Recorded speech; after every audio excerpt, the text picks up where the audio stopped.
అందరికీ నమస్కారం అండి. స్టోరీ బుక్ ఛానల్ కి స్వాగతం.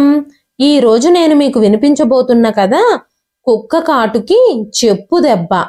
సుమలత గారు చాలా రోజుల తర్వాత బయటకొచ్చి వరండాలో ఒక మూలగా వేసిన కుర్చీలో కూర్చున్నారు. సుమలత గారిని బయట వరండాలో చూసిన కొడుకు తరుణ్ కోపంగా, అమ్మా, నేను నీకెన్నిసార్లు చెప్పాను నీ గదిలోనే కూర్చోమని? ఇప్పుడు మీకేం అవసరం వచ్చిందని మీరిలా బయటకొచ్చి కూర్చున్నారు అంటూ తన ముసలి తల్లిని తిడుతూ ఇలా అన్నాడు. నిన్ను ఇల్లంతా తిరగొద్దని ఆల్రెడీ అంజలి చెప్పింది కదా, అయినా సరే నువ్వు ఇక్కడికి ఎందుకు వచ్చి కూర్చున్నావు అన్నాడు. వెంటనే సుమలత గారు, బాబు తరుణ్, నా కుండలో నీళ్ళైపోయాయి, నేను నీళ్లు తాగుదామని బయటకొచ్చాను. ఎలాగూ వచ్చాను కదా, నా గదిలో ఒక్కదాన్నే ఉక్కిరి బిక్కిరైపోతున్నాను. మనిషి మొహం కూడా కనిపించడం లేదు. అందుకే బయటకొచ్చి కాసేపు ఇక్కడ కూర్చుంటే ఎవరైనా జనాలు అటు ఇటు వెళుతూ కనిపిస్తారు, కాస్త బయటగాలి పీల్చుకోవచ్చు అనుకున్నాను. అందుకే వచ్చి ఇక్కడ కూర్చున్నాను. నా గదిలో ఎంతసేపని ఒక్కదాన్నే ఉండను. చుట్టూ 4 గోడల్ని చూసి చూసి నాకు విసుగు పుడుతుంది అనగానే తరుణ్, అమ్మా, అంజలి మార్కెట్కి వెళ్ళింది. నువ్వు తనతో ఇప్పుడు తిట్లు తినడానికి రెడీ అవుతున్నావా? తను మార్కెట్ నుంచి ఇంకా రాలేదు. తన ఇంటికి వస్తూనే నిన్నిక్కడ చూసిందంటే పెద్ద గొడవ చేసేస్తుంది అంటూ గబగబా సుమలత గారి దగ్గరికి వెళ్ళి తరుణ్ ఆవిడ చెయ్యి పట్టుకుని పైకి లేపి గబగబా లాక్కెళ్తున్నట్టుగానే తీసుకెళ్లి తన గదిలో కూర్చోబెట్టాడు. ఇక్కడే కూర్చో, బయటకు రావాలని ప్రయత్నించొద్దు అంటూ కొడుకు ఒక్కసారిగా తోసిన తోపుకి సుమలత గారి కళ్ళల్లో నీళ్లు కారుతూనే ఉన్నాయి. ఆమె కన్నీళ్లు కారుస్తూ తన మంచం మీద పడుకొని శూన్యంలోకి చూస్తూ ఉంది. సుమలత గారు తన కొడుకుకి 20 ఏళ్లున్నప్పుడు జరిగిన సంఘటనని గుర్తు చేసుకోవడం మొదలుపెట్టారు. అప్పుడు తరుణ్ ఇంజనీరింగ్ చదువుతున్నాడు. కాలేజీ నుంచి తిరిగి వస్తూ రోడ్డు దాటే క్రమంలో తరుణ్కి యాక్సిడెంట్ అయ్యింది. వెంటనే సిటీలోని ఆసుపత్రిలో చేర్పించి అతనికి చికిత్స చేయించడం మొదలుపెట్టారు. 15 రోజులు ట్రీట్మెంట్ జరిగింది. అయినా సరే తరుణ్ ఆరోగ్యంలో ఎలాంటి మార్పులు రాలేదు. సుమలత గారు ఇంకా తన భర్త సాయికృష్ణ గారు ఐసీయూ బయట అటు ఇటు తిరుగుతూ ఆందోళన చెందుతున్నారు. వాళ్ళిద్దరూ విశ్రాంతి లేకుండా, కంటి మీద కునుకు కూడా వేయకుండా కొడుకు ఎప్పుడు బాగుపడతాడా, ఎప్పుడు కళ్ళు తెరిచి చూస్తాడా అని ఆ ఐసీయూ అద్దం నుంచి కొడుకు వైపే చూస్తూ ఉన్నారు. అప్పుడప్పుడు డాక్టర్ ట్రీట్మెంట్ చేసి బయటకు వస్తూ ఉన్నప్పుడు డాక్టర్ని అడిగేవారు. తమ కొడుకు ప్రాణాలు కాపాడమని డాక్టర్ని ప్రాధేయపడేవారు. డాక్టర్ అక్కడి నుంచి వెళ్ళిపోయాక ఐసీయూ బయట వేసిన కుర్చీల్లో కూర్చుని చాలాసేపు ఏడ్చేవారు. మరోవైపు సుమలత గారు కూడా ఆసుపత్రి ఆవరణలోనే నిలబడి అక్కడ నర్సులని తన కొడుకు ఆరోగ్యం గురించి అడుగుతూ ఉండేవారు. డాక్టర్ తరుణ్కి చెకప్ చేసి ఐసీయూలోంచి బయటకు వస్తున్నప్పుడు ఒకరోజు సాయికృష్ణ గారు డాక్టర్ పాదాల మీద పడి, డాక్టర్ గారు, మా తరుణ్ని ఎలాగైనా కాపాడండి, నేను మీకు ఎప్పటికీ రుణపడి ఉంటాను. నేను, నా భార్య, నా కొడుకు కోసమే బ్రతుకుతున్నాము. వాడి మీదే మా ప్రాణాలు పెట్టుకున్నాము. వాడిని ఎలాగైనా కాపాడండి డాక్టర్ గారు అంటూ డాక్టర్ గారిని బ్రతిమాలుతూ ఉన్నాడు. అప్పుడు ఆ డాక్టర్ గారు, సార్, మేం మీ కొడుకు ప్రాణాలని కాపాడాలనే ప్రయత్నిస్తున్నాము, కానీ అతని పరిస్థితి రోజు రోజుకి ఇంకా దిగజారుతూనే ఉంది. వీలైనంత త్వరగా అతనికి సర్జరీ చేసి మందులు వాడాలి. మొత్తం మీద మీకు 3 లక్షల రూపాయలు ఖర్చు అవుతుంది. ఆపరేషన్కి డబ్బులు సమకూర్చుకోండి. ఎంత తొందరగా వీలైతే అంత తొందరగా ఆపరేషన్ చేయాలి. ఆపరేషన్ చేయకపోతే మీ కొడుకు ప్రాణాలకే ప్రమాదం అని డాక్టర్ చెప్పగానే ఆ డాక్టర్ మాటలు విని సాయికృష్ణ గారు డబ్బు ఏర్పాటు చేయడానికి చాలా ప్రయత్నాలు చేశారు. ఎంత పరుగులు తీసినా కూడా ఆయన 1.5 లక్షల డబ్బులు మాత్రమే ఏర్పాటు చేయగలిగారు. సాయికృష్ణ గారు తన కొడుకుకి ఏమైనా అవుతుందేమోనని చాలా కంగారు పడిపోయారు. తన నిస్సహాయతను చూసి తనని తానే తిట్టుకోవడం మొదలుపెట్టారు. ఇంకా ఇంతకంటే ఆయనకు సహాయం చేసేవారెవ్వరూ లేరు. వెంటనే ఆయనకి కూతురు సౌమ్య గుర్తుకొచ్చింది. వెంటనే తన కూతురు సౌమ్యకి అల్లుడు రాహుల్కి ఫోన్ చేసి పిలిపించారు. ఫోన్లోనే సాయికృష్ణ గారి విషయం అంతా చెప్పగానే సౌమ్య భర్త రాహుల్ ఆలస్యం చేయకుండా మిగిలిన 1.5 లక్షలు తీసుకొని సాయికృష్ణ గారి చేతుల్లో పెట్టాడు. ఎట్టకేలకి తరుణ్కి ఆపరేషన్ జరిగింది. ఆపరేషన్ తర్వాత డాక్టర్ తరుణ్ని చాలా జాగ్రత్తగా చూసుకోవాలని చెప్పారు. కాలం మెల్లమెల్లగా గడుస్తూ వచ్చింది. అలాగే సాయికృష్ణ గారు కూడా చాలా కష్టపడి కొడుకుని జాగ్రత్తగా చూసుకున్నారు. కొడుకుకి ఎలాంటి కష్టము కలగనివ్వలేదు. తరుణ్ తన ఇంజనీరింగ్ చదువు పూర్తి చేసుకున్నాడు. అంతేకాకుండా క్యాంపస్ సెలక్షన్లోనే ఒక మంచి ఎంఎన్సి కంపెనీలో ఉద్యోగం కూడా సంపాదించాడు.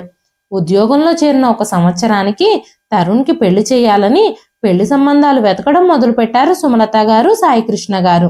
కానీ తరుణ్ తనతో పాటు ఆఫీస్లో పనిచేసే అంజలి అనే అమ్మాయిని పెళ్లి చేసుకోవాలని, తననే ప్రేమిస్తున్నానని ఇంట్లో చెప్పాడు. సుమలత గారు తనకు కాబోయే కోడలు గురించి ఎన్నో కలలు కన్నారు. అమ్మాయి అందంగా ఉండాలని, వాళ్ళ కుటుంబంలో కలిసిపోవాలని, చాలా నెమ్మదస్తురాలై ఉండాలని ఎన్నో కలలు కన్నారు. కానీ తరుణ్ ఆవిడ కలల మీద నీళ్లు జల్లేశాడు. ఇంక చేసేది లేక కొడుకు ఇష్టాన్ని కాదంటే కొడుకు తట్టుకోలేడని ఆ అమ్మాయిని కలవడానికి ఒప్పుకున్నారు సాయికృష్ణ గారు, సుమలత గారు. కానీ అంజలిని కలిసిన మొదటిసారే అంజలి ప్రవర్తన గాని, పెద్దవాళ్లతో మాట్లాడే విధానం గాని వాళ్ళిద్దరికీ అస్సలు నచ్చలేదు. అంజలి తల్లిదండ్రులు కూడా ఈ పెళ్లికి నిరాకరించారు. అయితే అంజలి గాని తరుణ్ గాని ఇద్దరూ పెద్దవాళ్ళెవ్వరి మాటల్ని లెక్క చేయలేదు. ఎవ్వరి మాట వినలేదు. ఎట్టకేలకి వాళ్ళిద్దరూ పట్టుదలతో పట్టుబట్టి పెళ్లి చేసుకున్నారు. అనుకున్నట్టుగానే కోడలు అంజలి చాలా మొండిగా, కోపంగా ఉండేది. రోజు ఇంట్లో గొడవలు పెట్టడం తనకి అలవాటుగా మారిపోయింది. ప్రతి చిన్న విషయాన్ని పెద్దది చేస్తూ రోజు ఆ ఇంట్లో ఏదో ఒక రాద్ధాంతం సృష్టించేది. అత్తామామలతో కలిసి జీవించాలనే ఉద్దేశమే ఆమెకు లేదు. అందరితో కలిసి ఒకే ఇంట్లో ఉండడానికి తను అస్సలు అంగీకరించలేదు. చాలా పట్టుబట్టి భర్తని పోరు పెట్టి చాలా తక్కువ సమయంలోనే అంజలి తరుణ్ని తీసుకొని అద్దె ఇంట్లో నివసించేందుకు వెళ్ళిపోయింది. ఆ ఇంట్లో నుంచి వెళ్ళిపోయిన తర్వాత తరుణ్ కూడా తల్లిదండ్రుల్ని కలవడానికి ఒక్కసారి కూడా వెళ్ళేవాడు కాదు. తను తన తల్లిదండ్రుల్ని కలవడం అంజలికి అస్సలు ఇష్టం ఉండేది కాదు. అందుకే తరుణ్ అంజలితో గొడవలు పడ్డం ఇష్టం లేక తల్లిదండ్రులకి దూరంగా ఉండేవాడు. సాయికృష్ణ గారికి తరుణ్ అంటే చాలా ఇష్టం. తరుణ్ని చూడకుండా ఆయన ఉండలేకపోయేవారు. తరుణ్పై బెంగ పెట్టుకొని ఆయన తరచుగా అనారోగ్యానికి గురయ్యేవారు. సాయికృష్ణ గారు చాలాసార్లు అనారోగ్యానికి గురైనట్టు తరుణ్కి కబురు చేసినా కూడా తరుణ్ ఒక్కసారి కూడా తల్లిదండ్రుల్ని చూడ్డానికి రాలేదు. పండగలకి, సెలవులకి కూడా తల్లిదండ్రుల దగ్గరికి వచ్చేవాడే కాదు. కనీసం ఫోన్ చేసి తల్లిదండ్రుల యోగక్షేమాలు కూడా కనుక్కునేవాడు కాదు. సాయికృష్ణ గారికి కొడుకంటే చాలా ఇష్టం. కొడుకుని చూడకుండా ఒక్కరోజు కూడా ఆయన ఉండలేరు. అలాంటిది కొడుకలా ఇంటి నుంచి వెళ్ళిపోవడంతో ఆయన తీవ్ర దిగ్భ్రాంతికి గురైపోయారు. ఆయన ఆరోగ్యం మెల్లమెల్లగా క్షీణిస్తూ వచ్చింది. ఆయన ఎవ్వరితోనూ మాట్లాడకుండా మౌనంగా అయిపోయారు. ఒకరోజు అకస్మాత్తుగా ఆయనకి గుండెల్లో నొప్పి వచ్చింది. సుమలత గారికి ఏం చేయాలో అర్థం కాలేదు. ఆవిడ చాలా కంగారు పడిపోయింది. ఆవిడకి కాళ్ళు చేతులు ఆడడమే లేదు. ఎలాగో తేరుకొని ఇరుగు పొరుగు వాళ్ళందరినీ పిలుచుకొచ్చి సాయికృష్ణ గారిని ఆసుపత్రికి తీసుకెళ్ళింది.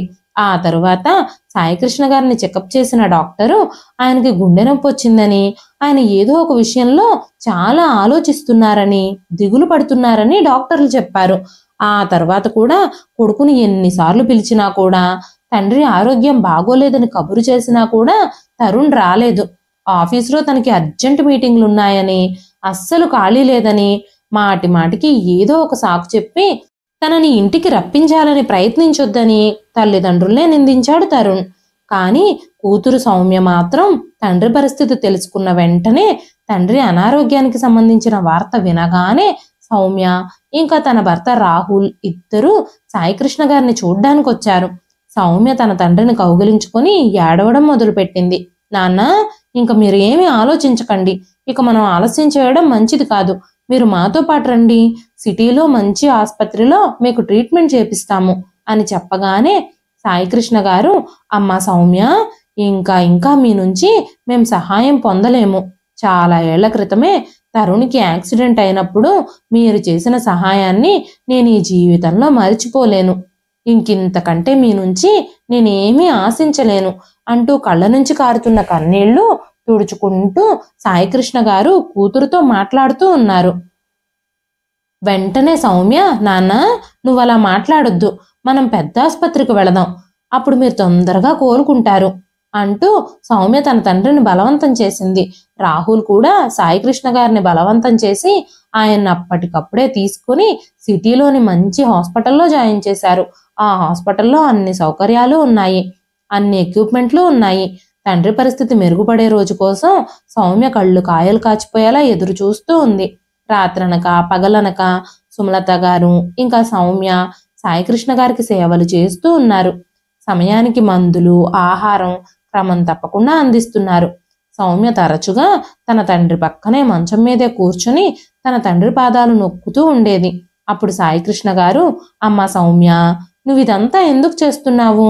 నువ్వు ఈ పనులన్నీ చెయ్యొద్దు, నేను ఇప్పుడు బాగానే ఉన్నాను, నాకు ఎలాంటి ఇబ్బంది లేదు అని చెబుతూ ఉన్నప్పుడు సౌమ్య, నాన్న నువ్వెందుకు అలా ఇబ్బంది పడుతున్నావు? మేం చిన్నప్పుడు మా ఒంట్లో బాగోకపోతే నువ్వు మా కోసం ఇదంతా చేయలేదా? నాకు జ్వరం వచ్చినప్పుడు, ఆడుకుని అలసిపోయినప్పుడు, కాళ్ళు నొప్పులు వస్తున్నాయని మధ్యరాత్రిలో లేచి ఏడిస్తే నువ్వు రాత్రంతా నా కాళ్ళు కొబ్బరి నూనె రాసి నొక్కుతూనే ఉండేవాడివి. ఇప్పుడు నేను నీకు సేవలు చేయాల్సిన సమయం వచ్చింది, ఇది నా బాధ్యత.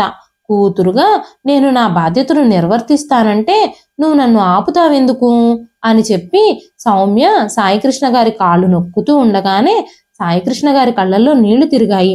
అతను ప్రేమగా సౌమ్య తల మీద చెయ్యేసి నిమురుతూ అక్కడికక్కడే తన చివరి శ్వాసను విడిచిపెట్టారు. అకస్మాత్తుగా తన తండ్రి చెయ్యి తన తల మీద నుంచి జారిపోవడంతో సౌమ్య ఒక్కసారిగా దిగ్భ్రాంతికి గురయ్యింది. ఆ క్షణంలో అసలు ఏం జరిగిందో సౌమ్యకు అర్థం కాలేదు. నాన్న, నాన్న మీకేం జరిగింది అంటూ సాయికృష్ణ గారిని కదిలిస్తూ ఏడవడం మొదలుపెట్టింది. తన తల మీద చెయ్యి వేసి ప్రాణాలొదిలిన తండ్రిని చూస్తూ ఉంటే సౌమ్యకి దుఃఖం ఆగడం లేదు. తన కళ్ళెదురుగా జరిగిన సంఘటన చూసి సుమలత గారి కాళ్ళ కింద నేల జారిపోయింది. ఆవిడికి మతిపోయినంత పనయింది. సౌమ్య తన తండ్రిని గట్టిగా కౌగిలించుకుని ఏడవడం మొదలుపెట్టింది. సాయికృష్ణ గారు ఆ రోజు వరకు కూడా తన కొడుకుని కలవాలని తహతహలాడారు. తన కొడుకు కోసమే ఎదురు చూశారు. తండ్రి మరణ వార్త తెలియగానే కొడుకు, కోడలు తండ్రిని చివరి చూపు చూడ్డానికి వచ్చారు. కనీసం బ్రతికుండగా తండ్రిని చూడలేకపోయాను అని కానీ, తండ్రికి కనీసం మొహం కూడా చూపించలేకపోయాను అని కానీ పశ్చాత్తాపం కొడుకులో గాని కోడల్లో గాని లేదు. కొడుకు తరుణ్ తన తండ్రి అంత్యక్రియలకు చితి వెలిగించాడు. తండ్రి శవం అలా మంటల్లో కాలిపోతున్నా తరుణ్ మొహంలో మాత్రం పశ్చాత్తాపం కానీ దుఃఖం కానీ ఏమీ కనిపించలేదు. కనీసం తండ్రి లేకుండా ఒంటరైపోయిన తల్లిని చూసి కూడా తరుణ్ జాలిపడలేదు. ఒక్కతే తల్లి ఎలా బ్రతుకుతుంది అని కూడా ఆలోచించకుండా తన దారిన తాను వెళ్ళిపోయాడు. సుమలత గారు భర్త మరణించిన దగ్గర నుంచి రోజు రోజుకి ఆవిడ పరిస్థితి దిగజారిపోతూ వచ్చింది. సాయికృష్ణ గారు తనకి దూరమైన షాక్ నుంచి ఆవిడ కోలుకోలేకపోయింది. రోజు రోజుకి బలహీనంగా మారిపోతూ వచ్చింది. ఆవిడికి పెద్ద పెద్ద జబ్బులేవీ లేవు, కానీ తన మనసులో మాత్రం లేదు. తన మనసు తన భర్త గురించి ఆలోచనలతో మునిగిపోయి తన శరీరం కూడా మెల్లమెల్లగా క్షీణించిపోతుంది. ఆవిడ రోజంతా ఒంటరిగా పడుకునేది. కనీసం సరిగ్గా 2 పూట్ల భోజనం కూడా చేసేది కాదు. అప్పుడప్పుడు సౌమ్య తన తల్లి దగ్గరకు వచ్చి తనకిష్టమైనవన్నీ వండి తినిపించి వెళ్ళేది. తల్లి యోగక్షేమాలు కూడా అడిగి తెలుసుకునేది. ఒక 2-3 రోజులు తల్లి దగ్గర ఉండేది. రోజు ఫోన్ చేసి మాట్లాడుతూ ఉండేది. కానీ ఇరుగు పొరుగు వాళ్ళు, చుట్టాలు, బంధువులు తండ్రి చనిపోయాక కూడా తల్లిని ఒంటరిగా వదిలేశాడని తరుణ్ గురించి ఇష్టం వచ్చినట్టు మాట్లాడుకుంటున్నారు. ఇప్పుడు తరుణ్ ఇంకా అంజలి సమాజానికి భయపడి అద్దింటి నుంచి తమ సొంతింటికి తిరిగి వచ్చేశారు. సమాజం ఏమనుకుంటుందో అన్న భయంతో పాటు ఇప్పుడు సొంతింటికి తిరిగి వెళ్ళిపోతే వాళ్ళు నెల నెలా ఇంటికి కట్టే అద్దె, ఇంటి ఖర్చులు మిగులుతాయి. ఆ ఇంటి మీద తనకి మాత్రమే హక్కు ఉంటుంది. అంతేకాకుండా తండ్రి చనిపోయినప్పుడు వచ్చిన ఇన్సూరెన్స్ డబ్బులు ఇంకా మిగతా ఆస్తిపాస్తులు కూడా తమ చేతుల్లోనే పెట్టుకోవాలని కొడుకు కోడలు బాగా ఆలోచించి నిర్ణయం తీసుకున్నారు. తమ సామాన్లన్నీ తీసుకుని కొడుకు కోడలు ఇంటికి తిరిగి వచ్చారు. తండ్రి చనిపోయిన తర్వాత తల్లిని ఒంటరిగా వదిలిపెట్టలేక తిరిగొచ్చేశాము అని తల్లితో చెప్పారు. పాపం సుమలత గారు కొడుకు కోడలు తీయని మాటలు నిజాలని నమ్మింది. కానీ వాళ్ళ మాటల్లో వాళ్ళ చేతల్లో అర్థాలు పరమార్థాలు తర్వాత గాని ఆవిడకు అర్థం కాలేదు. కొడుకు కోడలు తిరిగి తన దగ్గరకు వచ్చినందుకు భగవంతుడికి ఆవిడ పదే పదే కృతజ్ఞతలు చెప్పింది. కొడుకు కోడలికి బుద్ధొచ్చిందని, తన మీద ప్రేమ జాలి కలిగి తన కోసం తిరిగొచ్చారని సుమలత గారు అనుకున్నారు. కానీ కొడుకు కోడలి మనసులోని ఉద్దేశాలు ఆవిడకు అస్సలు తెలియదు. కొన్ని రోజులు గడిచేసరికి కోడలు అంజలి ఇంటి మొత్తాన్ని తన ఆధీనంలోకి తీసేసుకుంది. ఒక గదిలో సుమలత గారి వస్తువులు, తనకు సంబంధించిన సామాన్లన్నీ పడేసి సుమలత గారిని ఆ గది నుంచి బయటకు రాకుండా నిర్బంధించింది. ఈ విషయం తెలుసుకున్న సౌమ్య తన తల్లి పరిస్థితి తెలిసి ఇంటికొచ్చినప్పుడు తరుణ్ ఇంకా అంజలి సౌమ్యతో ఇష్టం వచ్చినట్టు మాట్లాడారు. తమ కుటుంబ విషయాల్లో జోక్యం చేసుకోవద్దని, మీ ఇంటి సంగతులు చూసుకోమని నోటికొచ్చినట్టు తిట్టారు. అన్ని విషయాల్లోనూ తను జోక్యం చేసుకుంటుందని తన మీద లేనిపోని ఆరోపణలు చేశారు. సుమలత గారికి కొడుకు కోడలికి ఎదురు చెప్పే ధైర్యం లేకుండా పోయింది. సౌమ్య కన్నీళ్లతో ఇంటి నుంచి తిరిగి వెళ్ళిపోయింది. కొడుకు కోడల్ని ఎదిరిస్తే తనకు ఆ ఇంట్లో ఒక్క పూట భోజనం కూడా దొరకదని సుమలత గారికి అప్పటికే అనుభవంలోకి వచ్చింది. ఆ తర్వాత మెల్లమెల్లగా చలికాలం వచ్చింది. ఎముకలు కొరికే చలి మొదలైంది. దీంతో సుమలత గారి ఆరోగ్యం ఇంకా ఇంకా క్షీణించడం మొదలైంది. కొడుకు కోడలు సుమలత గారు అనారోగ్యంతో బాధపడుతున్నా చికిత్స చేయించడానికి మాత్రం నిరాకరించారు. ఎందుకంటే ఆవిడ కోసం డబ్బులు ఖర్చు పెట్టడం అనవసరపు ఖర్చుగా భావిస్తున్నారు వాళ్ళిద్దరూ. సుమలత గారి ఆరోగ్య పరిస్థితి మరింత విషమించింది. కొన్ని రోజుల తర్వాత ఇంటి పక్కన విమలా గారు కూతురికి ఫోన్ చేసి విషయం అంతా చెప్పారు. ఆ విషయం తెలుసుకున్న కూతురు అల్లుడు సుమలత గారిని పలకరించేందుకు ఇంటికొచ్చారు. సుమలత గారి పరిస్థితి చూస్తూ ఉంటే కూతురు అల్లుడు చెలించిపోయారు. సౌమ్య తన తల్లి మంచం మీదే కూర్చుని పెద్ద పెద్దగా ఏడవడం మొదలుపెట్టింది. అమ్మని ఇంత కష్టాల్లో ఉంచుతారా మీరు? మీకు కొంచెమైనా సిగ్గులేదా? ఇంత అనారోగ్యంతో ఉన్న అమ్మని కనీసం హాస్పిటల్లో చూపించాలి అని కూడా మీకు అనిపించలేదా అని సౌమ్య మాట్లాడుతూ ఉండగానే తరుణ్కి ఇంకా అంజలికి చాలా కోపం వచ్చింది. వెంటనే అంజలి, రేపో మాపో చచ్చిపోయే ముసల్దాని కోసం మేము డబ్బులు ఖర్చు పెట్టాలా? మా దగ్గర డబ్బులేవి చెట్లకు కాయడం లేదు, అన్ని డబ్బులు మా దగ్గర ఏం లేవు అని మాట్లాడుతూ ఉండగా సౌమ్యకి చాలా కోపం వచ్చింది. కన్నతల్లి అనారోగ్యంతో ఉంటే మీరిద్దరూ చచ్చిపోవడం గురించి మాట్లాడుతున్నారా? డాక్టర్కి చూపించడం మానేసి డబ్బుల గురించి ఆలోచిస్తున్నారా అన్న సౌమ్య మాటలకి తరుణ్కి చాలా కోపం వచ్చింది. తరుణ్ అంజలి ఏం మాట్లాడుతున్నా పట్టించుకోకుండా ఇక సౌమ్య సమయం వృధా చేయడం మంచిది కాదని తొందరగా సుమలత గారిని హాస్పిటల్కి తీసుకెళ్ళింది. డాక్టర్ ఆమెను పరీక్షలు చేసి మందులు రాసిచ్చారు. జాగ్రత్తగా మందులు వాడడం మొదలుపెట్టిన తర్వాత సుమలత గారు చాలా వరకు కోలుకున్నారు. ఆ రోజు సౌమ్య సుమలత గారికి భోజనం తీసుకొచ్చి, అమ్మా నువ్వు ముందు భోజనం చెయ్యి, మందులు కూడా వేసుకోవాలి కదా అంటూ భోజనం ప్లేటు సుమలత గారి చేతికిచ్చింది. అప్పుడు సుమలత గారు, లేదమ్మా నాకు ఆకలిగా లేదు, నాకు ఏమీ తినాలనిపించడం లేదు అనగానే సౌమ్య, అమ్మా ఏమీ తినకపోతే నువ్వు మందులు ఎలా వేసుకుంటావు? మందులు వేసుకోకపోతే నీ ఆరోగ్యం ఎలా బాగుపడుతుంది?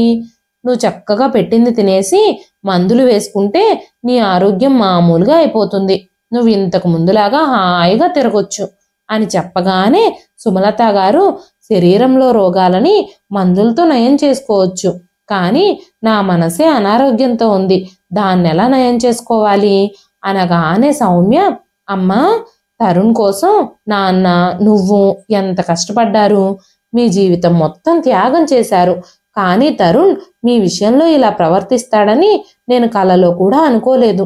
నీ సొంత ఇంట్లో నిన్నిలా మూలన పడేసి నీ కొడుకు నీ కోడలు నిన్ను ఇంతలా బాధ పెడుతూ ఉంటే ఇవన్నీ నువ్వు ఎందుకు సహిస్తున్నావమ్మా? నీకు జబ్బు చేస్తే నేనొచ్చి వైద్యం చేయించే వరకు నీ మొహం చూసే వాళ్ళు కూడా లేరు ఇంట్లో. నీ కోసం వచ్చిన నన్ను కూడా వాళ్ళంతగా అవమానిస్తున్నారో నువ్వు చూస్తూనే ఉన్నావు కదా. కానీ నాకు నీ ఆరోగ్యమే ముఖ్యం, నీ కోసం నేను ఇన్ని అవమానాలైనా సహిస్తాను. అందుకే పదే పదే నీ కొడుకు నీ కోడలు నన్ను అవమానిస్తున్నా కూడా నేను నీ కోసం ఈ ఇంటికి వస్తూనే ఉన్నాను. వాళ్ళ మాటలేవి పట్టించుకోకుండా నీకు సేవలు చేస్తున్నాను. నాతో పాటు మా ఇంటికి రమ్మంటే నువ్వేమో రావు, ఇక్కడేమో నీతో కొడుకు కోడలు ఇంత చెడుగా ప్రవర్తిస్తున్నారు. శత్రువుకు కూడా చెయ్యని పనులు నీ విషయంలో వాళ్ళు చేస్తున్నారు. కానీ నువ్వెందుకు వాళ్ళ గురించి నాతో ఏమీ చెప్పవు? ఈ ఇల్లు నీ ఇల్లు. నీకు ఇబ్బంది కలిగితే వాళ్ళని ఇంట్లో నుంచి బయటకు పంపించేసే పూర్తి హక్కు నీకుంది. తరుణ్ ఇంకా అంజలి తమ సొంత తల్లిదండ్రులను కూడా తమ సుఖ సంతోషాల కోసం బలివ్వడానికి కూడా వెనకాడడం లేదు. తన కన్న తల్లిని పూర్తిగా మర్చిపోయాడు నీ కొడుకు. వైద్యం చేయిస్తే డబ్బులు దండగా అని, నువ్వు ఎప్పుడు చచ్చిపోతావా అని ఎదురు చూస్తున్నారిద్దరు. అయినా సరే నువ్వు ఇవన్నీ ఎందుకు భరించాలి? అనగానే సుమలత గారు కన్నీళ్లతో, తరుణ్ నా కొడుకు, నేను వాణ్ణి చాలా ప్రేమిస్తున్నాను. నేను అతన్ని నా సొంత చేతులతో పెంచి పెద్ద చేశాను. నా సొంత కొడుకుని, నా రక్తం పంచుకు పుట్టిన నా వంశ వారసుడిని నేనెలా దూరం చేసుకోగలుగుతాను? తరుణ్ మంచివాడే, కానీ కోడలు అంజలి తరుణ్కి ఆంక్షలు పెట్టి కన్న తల్లి వైపు కన్నెత్తి కూడా చూడకుండా చేస్తుంది. అనగానే సౌమ్య, అమ్మా నువ్వెన్ని రోజులు ఇవన్నీ భరిస్తావు? పిల్లలకి తల్లిదండ్రుల ప్రాముఖ్యత తెలియకపోతే అలాంటి పరిస్థితుల్లో తల్లిదండ్రులే పిల్లల్ని సరైన దారిలో పెట్టాలి. అది పూర్తిగా తల్లిదండ్రుల బాధ్యతే అవుతుంది. మనిషికి వృద్ధాప్యం వచ్చింది అంటే వాళ్ళు పనికిరాని పాత వస్తువుల్లాగా ఒక మూలన పడుండాలని ఎక్కడా లేదు కదా అని చెప్పింది సౌమ్య. సుమలత గారి ఆరోగ్యం కాస్త కుదుట పడడంతో సౌమ్య తల్లికి అన్ని జాగ్రత్తలు చెప్పి తల్లి పనులన్నీ చేయడానికి ఒక పని మనిషిని పెట్టి మళ్ళీ వీలు చూసుకుని వస్తానని చెప్పి తన ఇంటికి తిరిగి వెళ్ళిపోయింది. సౌమ్య వెళ్ళిపోయిన తర్వాత సుమలత గారు తనలో తానే ఆలోచించుకోవడం మొదలుపెట్టారు. ఆవిడ వయసు 65 సంవత్సరాలు ఉంటాయంతే. కానీ భర్త పోయిన బాధ, కొడుకు కోడలు నిర్లక్ష్యం, వీటన్నింటి వల్ల సమయం కంటే ముందే ఆవిడ వృద్ధురాలైపోయినట్టుగా కనిపిస్తుంది. సుమలత గారికి 2 మనవాళ్ళు ఉన్నారు, కానీ ఆవిడ దగ్గరకొచ్చి కూర్చునే సమయం వాళ్ళిద్దరిలో ఎవ్వరికీ లేదు. కనీసం నానమ్మ అంటూ నోరారా కూడా పలకరించరు. తను వాళ్ళకి నాన్నమ్మ అని, తనని ప్రేమించాలని, గౌరవించాలని తల్లిదండ్రులు చెబితేనే కదా వాళ్ళకి మాత్రం తెలిసేది అనుకున్నారు సుమలత గారు. సుమలత గారు తన పనులు తాను చేసుకోలేకపోవడంతో సౌమ్య తన తల్లిని చూసుకోవడానికి ఒక పని మనిషిని పెట్టింది. ఎందుకంటే అంతకంటే ఎక్కువ రోజులు తన కుటుంబాన్ని వదిలేసి తల్లి దగ్గరే ఉండడం సౌమ్యకు కూడా వీలు కాలేదు. ఆ అమ్మాయి వచ్చి సుమలత గారి పనులన్నీ చేసి పెడుతుంది. ఈ విషయాలన్నీ ఆలోచించుకుంటూ ఆ రోజు రాత్రి సుమలత గారికి అస్సలు నిద్ర పట్టలేదు. సుమలత గారు బలవంతంగా దుప్పటి ముసుగేసుకొని పడుకున్నారు. ఈ విషయాలన్నీ ఆలోచిస్తూ నిద్రలోకి జారుకున్నారు. నిద్రలో కూడా ఆవిడికి కూతురు మాటలే వినిపిస్తున్నాయి. ఆవిడికి కలలో కూతురు, అమ్మా నువ్వు ఈ ఇంటి యజమానురాలివి. ఈ ఇంట్లో ప్రతి వస్తువు నీ చేతులతోనే కొన్నావు. ఈ ఇంటిని చాలా శ్రద్ధగా జాగ్రత్తగా అలంకరించావు. నీ ఇష్టాయిష్టాల ప్రకారం ఈ ఇంట్లో ప్రతి వస్తువుని ఉంచావు. నాన్న బ్రతికున్నప్పుడు ఈ ఇంటికి నువ్వే యజమానురాలివి. ఈ ఇల్లు నాది, నా భర్త నా కోసం కట్టించాడు అని ఎంతో గర్వంతో చెప్పుకునేదానివి. అలాంటిది ఇప్పుడు ఈ ఇంట్లో ఇల్లంతా తిరిగే పరిస్థితి కూడా నీకు లేదు. నచ్చింది తినే హక్కు కూడా నీకు లేదు. నీ సొంత కొడుకు మనసులో కూడా నీ మీద గౌరవం లేదు. ఈ మాటలే పదే పదే సుమలత గారికి వినిపిస్తున్నాయి. తన జీవితం సుమలత గారికి అస్సలు నచ్చడం లేదు. ఎవరైనా ఏ విషయం గురించైనా సరిగ్గా మాట్లాడినప్పుడు వాళ్ళని అభినందించి తీరాలి. కూతురు కూడా తల్లి విషయంలో అలాంటి మాటలే మాట్లాడింది. అమ్మా నీ జీవితాన్ని ఇలా వృధా చేసుకుంటూ ఇంత హీనమైన బ్రతుకు బ్రతకాల్సిన అవసరం లేదు. నిన్నిలాంటి పరిస్థితుల్లో చూస్తే నాన్నగారి ఆత్మ కూడా శాంతించదు. ఆయన పైలోకంలో నుండి నిన్ను చూస్తూ చింతిస్తూనే ఉంటారు అంటూ మాట్లాడుతుంది సౌమ్య. ఆ మాటలన్నీ తన మనసులో వినబడుతూనే ఉన్నాయి. సుమలత గారికి ఒక్కసారిగా నిద్ర నుంచి మెలకు వచ్చింది. అకస్మాత్తుగా ఆమె చుట్టూ చూడడం ప్రారంభించింది. కానీ ఆవిడ దగ్గరలో ఎవ్వరూ లేరు. ఆవిడ కూతురు సౌమ్య కోసం వెతుకుతుంది, కానీ సౌమ్య అక్కడ కనిపించలేదు. అది కలలా అనిపించింది, కానీ ఆ మాటలన్నీ వాస్తవాల్లానే ఉన్నాయి. ఆ తరువాత సుమలత గారిలో చాలా మార్పు వచ్చింది. సమయానికి ఆహారం తీసుకోవడం, మందులు తీసుకోవడం మొదలుపెట్టింది. ఆమె ఆరోగ్యం కొద్ది రోజుల్లోనే చాలా వరకు మెరుగుపడింది. వయసు కారణంగా శరీరంలో కొంత బలహీనత వచ్చింది, కానీ ఇప్పుడు దాన్ని కూడా అధిగమించడానికి ప్రయత్నిస్తున్నారు ఆవిడ. కొద్ది రోజుల్లోనే సుమలత గారు తన గదిలోంచి బయటకొచ్చి హాల్లోకి వచ్చి కూర్చున్నారు. వెంటనే కొడుకు తరుణ్, అమ్మా ఎందుకు బయటకొచ్చి కూర్చున్నావు? నీకేమైనా కావాలంటే నువ్వు మమ్మల్ని పిలువు, నువ్వు ఇలా బయటికి రావడం చూస్తే అంజలికి చాలా కోపం వస్తుంది అంటూ తరుణ్ సుమలత గారి చెయ్యి పట్టుకున్నాడు. సుమలత గారిని గదిలోకి లాక్కెళ్లాడు. ఒక్కసారిగా మంచం మీద తోసేశాడు. వెంటనే సుమలత గారు కోపంగా చాలా ధైర్యం కూడగట్టుకొని, బాబు తరుణ్, నీ భార్య అంజలికి నా మీద ఎందుకు కోపం వస్తుంది? ఇది నా ఇల్లు. నా ఇంట్లో ఎక్కడైనా కూర్చునే హక్కు నాకుంది. నా ఇంట్లో నేను కోరుకున్నది నేను చేస్తాను. నాకు నచ్చినట్టుగా నేను ఉంటాను అని మాట్లాడుతూ ఉండగానే తరుణ్ తన తల్లి ఆ రూపాన్ని చూసి ఒక్కసారిగా ఆశ్చర్యపోయాడు. ఏమన్నా మౌనంగా పడుండే సుమలత గారు ఈరోజు బలమైన స్వరంతో మాట్లాడుతూ ఉండగానే అంజలి గొంతు బయట నుంచి వినిపించింది. హాల్లో టీవీ ఆన్ చేసింది ఎవరు? నా అనుమతి లేకుండా టీవీ ఆన్ చేయడానికి ఎంత ధైర్యం? అనగానే సుమలత గారు కోపంగా, నేను ఈ ఇంటి యజమానురాల్ని, ఈ ఇంట్లో సర్వ హక్కులు నాకున్నాయి అంటూ మాట్లాడుతూ ఉండగానే అత్తగారి ఆ స్వరం విని అంజలి కోపంతో సుమలత గారి గదిలోకి వచ్చింది. అత్తయ్య గారు, మీకెంత ధైర్యం వచ్చింది? మీరు మాకు ఎదురు తిరిగి మాట్లాడుతున్నారా? మరి కొద్దిసేపట్లో మన ఇంట్లో పార్టీ ఉంది. ఆ పార్టీకి నా స్నేహితులందరూ ఇంటికి వస్తున్నారు. అందుకే నిశ్శబ్దంగా మీరు మీ గదిలోకి వెళ్ళిపోండి. అస్సలు హాల్లోకి రావద్దు. మీ గది నుంచి బయటికే రావద్దు. మీరు కనుక మీ గదిలో నుంచి బయటకొస్తే నా ఉగ్ర రూపాన్ని చూస్తారు అంటూ అంజలి సుమలత గారి జుట్టు పట్టుకొని తన గదిలోకి లాక్కెళ్ళబోయింది. వెంటనే సుమలత గారు అంజలి చేతి నుంచి తన జుట్టు విడిపించుకొని అంజలి చెయ్యి వెనక్కి మడిచి లాగిపెట్టి చెంపదెబ్బ కొట్టారు. భార్యను కొడుతూ ఉంటే అడ్డొచ్చిన తరుణ్ చెంప కూడా పగలగొట్టారావిడ. వెంటనే సుమలత గారు, ఇది నా ఇల్లు. నేనిక్కడే హాల్లో కూర్చుంటాను. ఇక్కడే టీవీ చూస్తాను. రానివ్వు నీ స్నేహితులని. నువ్వు నా ఇంట్లో పార్టీ ఎలా చేసుకుంటావో నేను చూస్తాను అంటూ వచ్చి కుర్చీలో కూర్చున్నారు సుమలత గారు. అత్తగారికి అంత ధైర్యం ఎక్కడి నుంచి వచ్చిందో అంజలికి అర్థం కావడం లేదు. వెంటనే అంజలి కోపంగా తన భర్త తరుణ్తో, మీరు వింటున్నారా? మీ అమ్మ ఏం మాట్లాడుతుందో? ఆవిడికి ఎంత ధైర్యం? నా చెంపే పగలగొడుతుందా అంది. కానీ తరుణ్ తల్లి కొట్టిన చెంపదెబ్బకి కళ్ళు బయర్లు కమ్ముతూ ఉంటే ఏమీ మాట్లాడలేక నిస్సహాయంగా నిలబడిపోయాడు. ఏం చేయాలో తరుణ్కి కానీ అంజలికి కానీ అర్థం కావడం లేదు. కాసేపటి తర్వాత తరుణ్ తన తల్లితో, అమ్మా, అర్థం చేసుకో.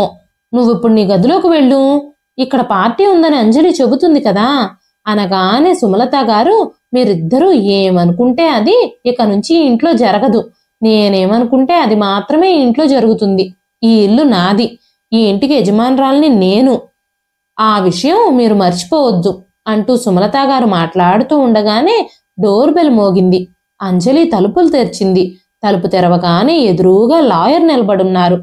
లాయర్ గారు వచ్చినట్టున్నారు. మీరు ఆయన్ని లోపలికి తీసుకురండి అంటూ సుమలత గారు పిలిచారు. అయితే తరుణ్ ఇంకా అంజలి షాక్తో, లాయర్ ఎందుకు వచ్చారు అంటూ కంగారు పడుతూ అడిగారు.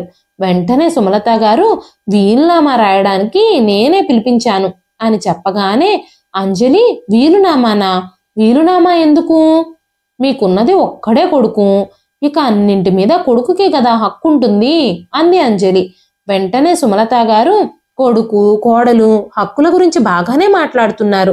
కానీ మీరు మీ బాధ్యతల్ని ఎప్పుడు నిర్వర్తించారని? మీకు హక్కులు కలగడానికి మీ తండ్రి చనిపోయాక ఒంటరిగా ఉన్న తల్లిని చూసుకునే నెపంతో మీరు నా ఇంట్లో అడుగు పెట్టారు. కానీ ఏ రోజైనా మీరు నన్ను ఒక మనిషిలా చూసుకున్నారా? మీ బాధ్యతల్ని మీరు నిర్వర్తించారా? నన్ను నా గదిలో ఒక మూలన పడేసి బతికినా చచ్చిపోయినా పర్వాలేదన్నట్టుగా మీరు ప్రవర్తించారు.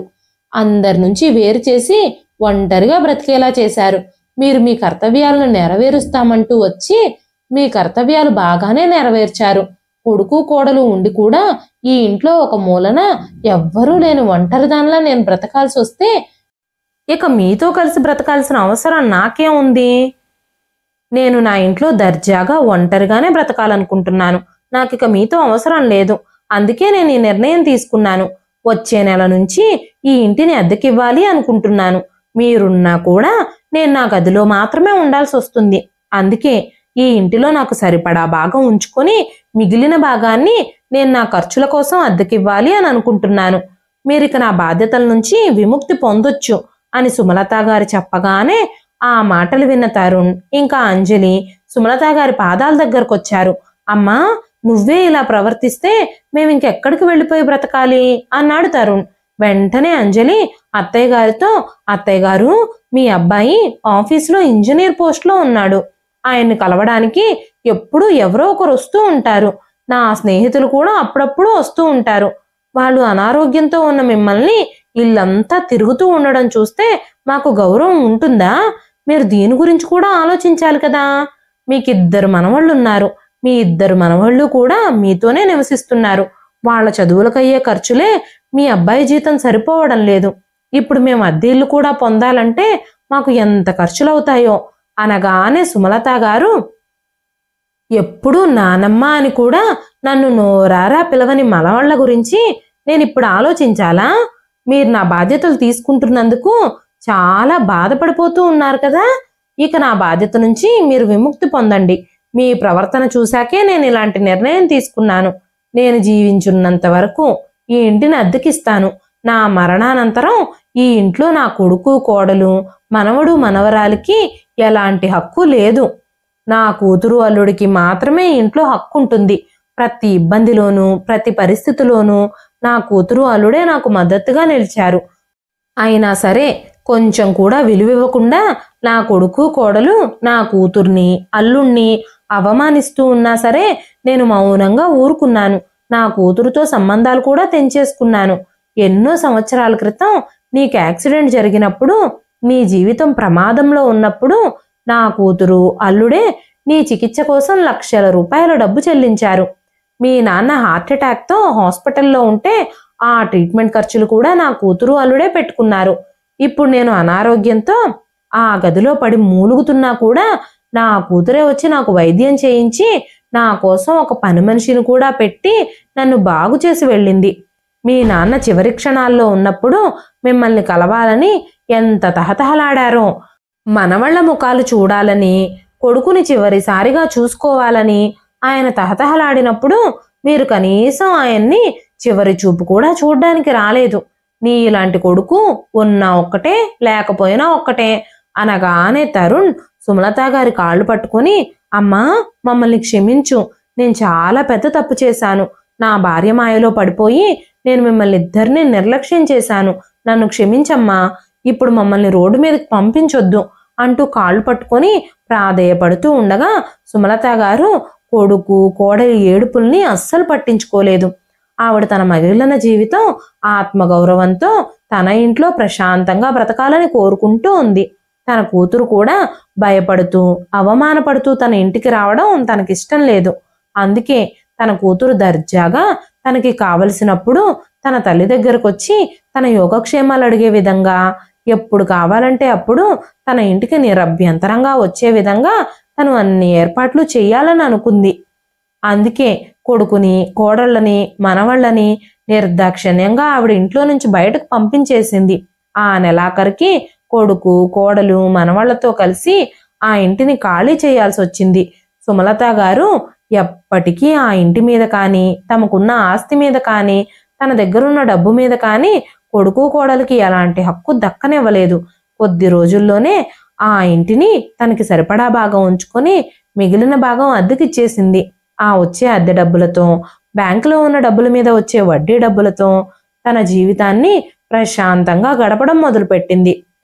సౌమ్య పెట్టి వెళ్లిన పని మనిషి సుమలత గారి యోగక్షేమాలు చూసుకుంటూ తన పనులన్నీ చేసి పెడుతుంది. సౌమ్య కూడా తన తల్లిని ఎప్పుడు కలవాలంటే అప్పుడు, తను తల్లిని కలవాలనుకున్నప్పుడల్లా ఎలాంటి ఇబ్బంది పడకుండా తల్లి దగ్గరకు వచ్చి 2-3 రోజులు గడిపి వెళుతూ ఉండేది. ఇదండి ఈ రోజు కథ.